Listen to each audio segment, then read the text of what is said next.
उत्तर पूर्वी हिमालय में बर्फ की सफेद चादर हर जगह बिछी हुई है। मधु परिवार की मुखिया, मेहनती और बुद्धिमान।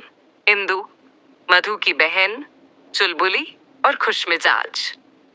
बेशु मधु का पति, जिम्मेदार। प्रेम मधु और बेशु का बेटा, नौजवान और उत्साही। चुटकी प्रेम की छोटी बहन, नटखट। मधु अपने बगीचे में सब्जियां उगाने की कोशिश कर रही है। इंदु सर्दी से बचने के लिए ऊनी कपड़े पहने हुए बाहर आते हुए इंदु मधु से कहती, सब्जियां भी तुम्हारे जैसे ठंडी हो गई हैं। मधु मुस्कुराते हुए, हाँ, लेकिन इन्हें उगाना जरूरी है। आत्मनिर्भरता का यही मतलब है। इंदु आत्मनिर्भरता? तुम हमेशा यही कहती रहती हो। बेशु लकड़ी लिए हुए बाहर आता है। इंदु, ये हंसी मजाक का समय नहीं है। तो फिर हम सब मिलकर लकड़ी इकट्ठा करते हैं। मधु हाँ चलो, साथ में काम करने से काम जल्दी खत्म होगा। चुटकी खेलते हुए आती है। चुटकी मैं भी आ गई, क्या मैं भी लकड़ी लाऊं?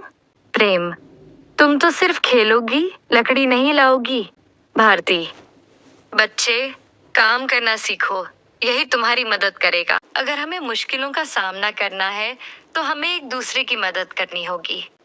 रात का समय हो जाता है। सभी लोग घर के अंदर बैठे हैं। मधु चाय बना रही है। बेशु हमारी मेहनत का फल मीठा होता है। प्रेम माँ, क्या हम अगले महीने बाजार जा सकते हैं?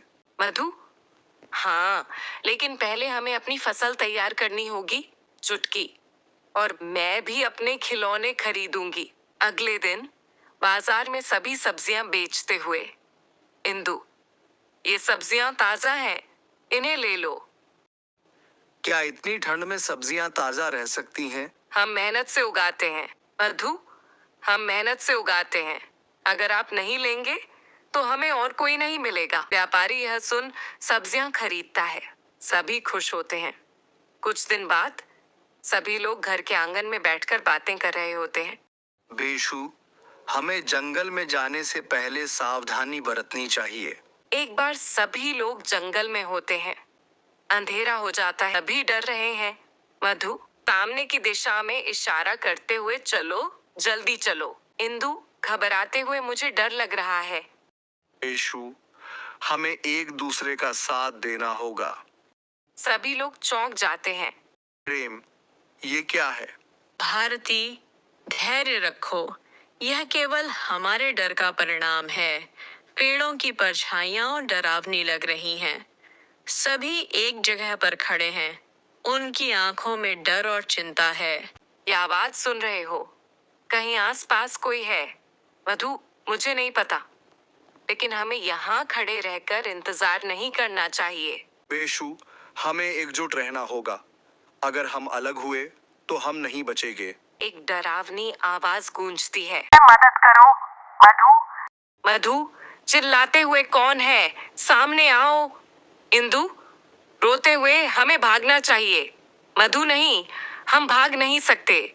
हमें अपनी ताकत दिखानी होगी। आवाज फिर से आते हुए, मुझे बचाओ। मधु कौन हो तुम? अंधेरे में सभी एक दूसरे का हाथ पकड़ते हैं।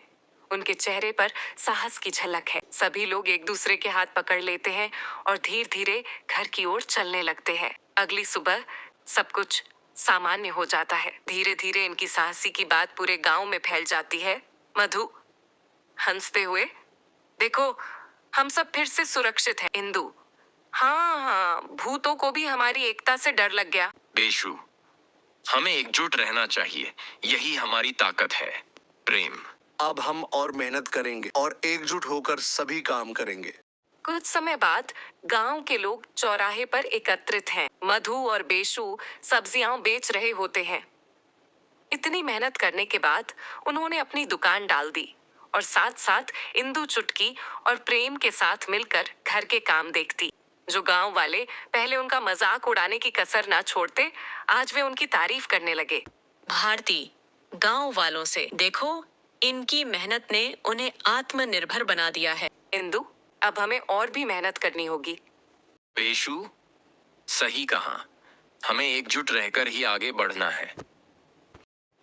मधु, बच्चों, हमने हमेशा सीखा कि आत्मनिर्भरता से न केवल हमारी समस्याएं हल होती हैं, बल्कि हम एक परिवार के रूप में भी मजबूत बनते हैं। सभी लोग हंसते हैं और काम करने लगते हैं।